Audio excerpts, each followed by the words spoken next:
SOC 2, or Service Organisation Control Type 2, is an information security framework designed to ensure that any third-party service provider is processing client data securely.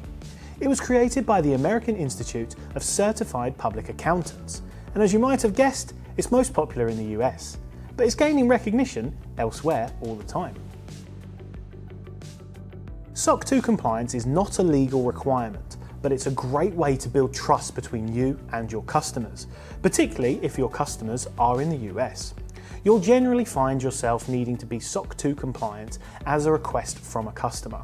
As supply chain cybersecurity becomes more important, so too does the amount of customers asking for SOC 2 compliance. At the core of SOC 2 are 5 Trust Service Criteria, or TSCs. They're essentially a set of controls covering security, availability, confidentiality, privacy, and integrity. And the goal is that your organisation can demonstrate via an audit that you've implemented these as part of business as usual activities. Of these 5 TSCs, only the security one is mandatory. Any of the other TSCs you select will largely depend on what your organisation is doing with data and what your customers want from you. For instance, if you are developing an application that handles a lot of sensitive personal data, you're probably going to want to ensure you meet the privacy TSC as well as the mandatory security one.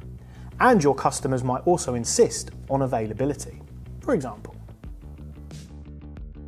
Unlike other standards like Cyber Essentials and ISO 27001, you don't get a certificate with SOC 2 compliance.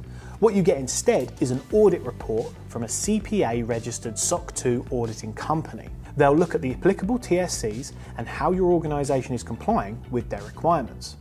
Now, there are 2 types of report available, Type 1 and Type 2.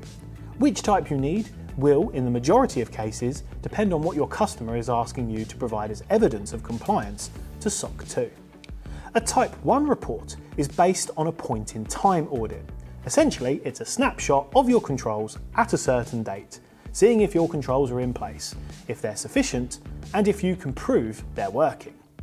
A Type 2 report is based on an audit over a period of time, typically ranging between 3 to 12 months. For example, if part of your policy says you conduct a vulnerability scan once a quarter, you should be able to evidence both the written policy and the vulnerability scan reports over that time period that you are audited. It's also worth noting that the SOC 2 audit report needs to be renewed annually.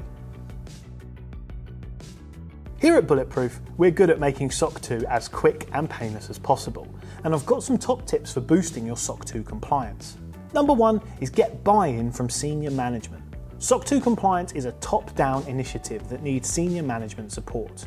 Make sure everyone involved understands the importance of getting SOC 2 compliance. Next up is create a security culture. SOC 2 compliance is not just about having policies and procedures in place. It's also about everyone in the business being aware of the importance of information security. Lastly, stay up to date on the latest regulations. TSCs are updated somewhat regularly, and it's important to keep yourself informed so you can ensure you remain compliant. Wherever you are on your SOC 2 journey, partner with Bulletproof for success. Our seasoned consultants can help you through the whole process, from readiness assessments to filling in the gaps in your control documentation, getting your audit ready, and holding your hand through the CPA audit itself. All at a better price than the Big Four. So get a quote today.